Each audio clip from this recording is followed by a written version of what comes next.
Bridge তো হয়ে গেল, আপনাদের তো কষ্টের দিন এখন শেষ। হ্যাঁ, আগে তো মনে করেন যে ইয়াত পার হয়েছিলেন, আগে তো টার দিয়ে পার হয়েছিলেন, আর এখন টার দিয়ে পার হওয়া লাগবে না। না, সুখের দিন আসি গেল। আমি কিন্তু এখানে জাফরপুর মাদ্রাসায় পড়ছি। হ্যাঁ, তখন কিন্তু সাইকেল নিয়ে আসছিলাম, ওই টার কিন্তু আপনার সাইকেলে কিন্তু নেওয়া লাগতো ঘাড়ে। হ্যাঁ, ঘাড়ে সাইকেল নিয়ে ব্যাগ ছিল, অনেক ভয় ছিলাম ভাই, বুঝছেন। তো যাই হোক, আলহামদুলিল্লাহ এখন এখানে ব্রিজ হয়েছে। আর ওই যে টার দেখতে পাচ্ছেন, ওই টারটা দিয়ে আমি যখন এই জাফরপুর মাদ্রাসায় লেখাপড়া করেছিলাম তখন সাইকেল কাঁধে করে নিয়ে অনেক রিস্ক নিয়ে পার হওয়া লাগতো। হ্যাঁ, ওই চাচা আর কি, যাই হোক চাচারা জানো। আসসালামু আলাইকুম, আশা করি সবাই ভালো আছেন। আর একটা নতুন ব্লগ ভিডিওতে আপনাদেরকে সবাইকে স্বাগত। আজকে আপনাদের মাঝে এমন একটা ভিডিও শেয়ার করতে যাচ্ছি বন্ধুরা, এখানে জড়িয়ে আছে আমারও হাজারো স্মৃতি। এখন যে দৃশ্যটি দেখতে পাচ্ছেন, এটা আমাদের আঞ্চলিক ভাষায় এটাকে আমরা টার বলে থাকি। এই টার পার হয়েছি সাইকেল ঘাড়ে করে নিয়ে। আসলে কেন ঘাড়ে করে সাইকেল নিয়ে পার হলাম অবশ্যই জানাবো আজকের এই ভিডিওতে। যে নদীটা দেখতে পাচ্ছেন পানা দিয়ে একদম পুরো ভরা, আকাশের ওয়েদারটাও কিন্তু অনাসাম। এই সাঁকো দিয়ে অনেকবার পার হয়েছি, দীর্ঘ 3টি বছর আমি পার হয়েছি। নদীর ওই পারেতেই আমি লেখাপড়া করেছি। আর এখন বর্তমান সময়ে এসে কিন্তু ব্রিজ হচ্ছে। এখন যেভাবে টার হচ্ছি, একটা সময় 365টা দিনের মধ্যে 300টা দিনই আমি এভাবে পার হয়েছি। যখন নতুন নতুন পার হয়েছিলাম তখন কিন্তু ভয় লেগেছিল, তারপরে টার পার হতে হতে ভয়টাও ভেঙে গেছে বন্ধুরা। ঘাড়ে ছিল ব্যাগ আর এক কাঁধে ছিল সাইকেল, এভাবেই পার করা হয়েছে আমার অনেক জীবন। আসলে কি বলবো, এই দেখেন কাকা কিভাবে এই নদীটা তার দিয়ে পার হচ্ছে।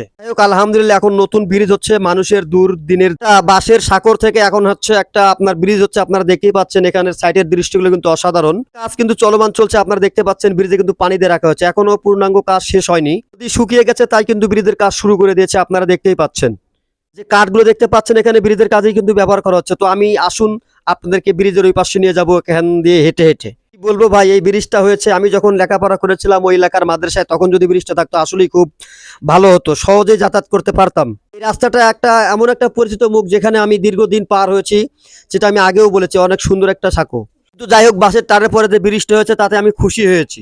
এই নদীতে আমি 2-1বার পরেও গিয়েছিলাম। বর্তমান যে নদীতে পানা দেখতে পাচ্ছেন, নদীর সৌন্দর্যটাই যেন বাড়িয়ে তুলেছে। এই যে কাকি দেখতে পাচ্ছেন, কাকার সঙ্গে কথা বলেছিলাম, স্থানীয় মানুষদের সঙ্গে কথা বলে দেখেছি। বললাম কাকা কেমন লাগলো আপনাদের এই যে ব্রিজটা হয়েছে। তারা বলেছে বাবা আমরা জন্মের পর থেকেই টার দিয়ে পার হয়েছিলাম, কিন্তু এখন ব্রিজটা হওয়াতে আমাদের অনেক উপকার হয়েছে। অভিনন্দন রইল যারা এই ব্রিজটা বানিয়ে দিয়েছে। দূর দূরান্তর থেকে ছুটে আসে এখানে মানুষ মাছ। নদীটাকে বলা হয় বড় দয়ের নদী। আপনাদেরকে ব্রিজটা দেখানোর চেষ্টা করলাম। ভিডিওটা ভালো লাগলে অবশ্যই লাইক কমেন্ট করে পাশে থাকবেন। যদি সম্ভব হয় একটু শেয়ার করে দিয়ে সবাইকে দেখার সুযোগ করে দিবেন বন্ধুরা। ব্রিজের কাজ এখনো পুরোপুরি শেষ হয়নি, তবে শেষ হবে খুব শীঘ্রই, এখানকার স্থানীয়রা আশাবাদী। আমি যখন একটা গাড়ি নিয়ে যাচ্ছিলাম মোটরসাইকেল ওই পাশে যাব, তখন যা দেখি যে আসলে ব্রিজের কাজ হচ্ছে, খুব ভালো লাগছে। কারণ মোটরসাইকেলটা আমাকে এই পাশে রেখে ওই পাশে আমাকে টার দিয়ে পার হতে হয়েছে। আর যে জায়গাটা দেখতে পাচ্ছেন, যখন মাদ্রাসায় গিয়েছিলাম আমি, এখানে আমরা অনেক বন্ধু বান্ধব মিলে এখানে মজা করতাম, অনেক টাইম পাস করতাম। সেই জায়গাটা আপনাদেরকে দেখানোর চেষ্টা করতেছি।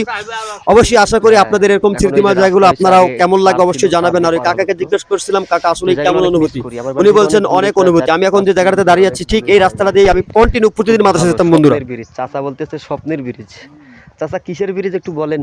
হ্যাঁ, স্বপ্নের ব্রিজ। হ্যাঁ, আমৃততলের আমৃততলের না, আমৃততলের স্বপ্নের ব্রিজ। এখন তো আপনাদের আর কষ্টই নাই না, আল্লাহর রহমত। এখন আর এখন এই যে ব্রিজ দিয়ে খালি ধুম ধারাক্কা সাইকেল নিয়ে যাবেন। আগে তো হ্যাঁ যাই হোক সব কিছু এখন যাবে, খালি অটো যাবে, কিন্তু বড় গাড়ি যাবে না। দুইটা রিক্সা ভ্যান যদি যায় সব যাবে, তাহলে সমস্যা একটু ঠিক হচ্ছে।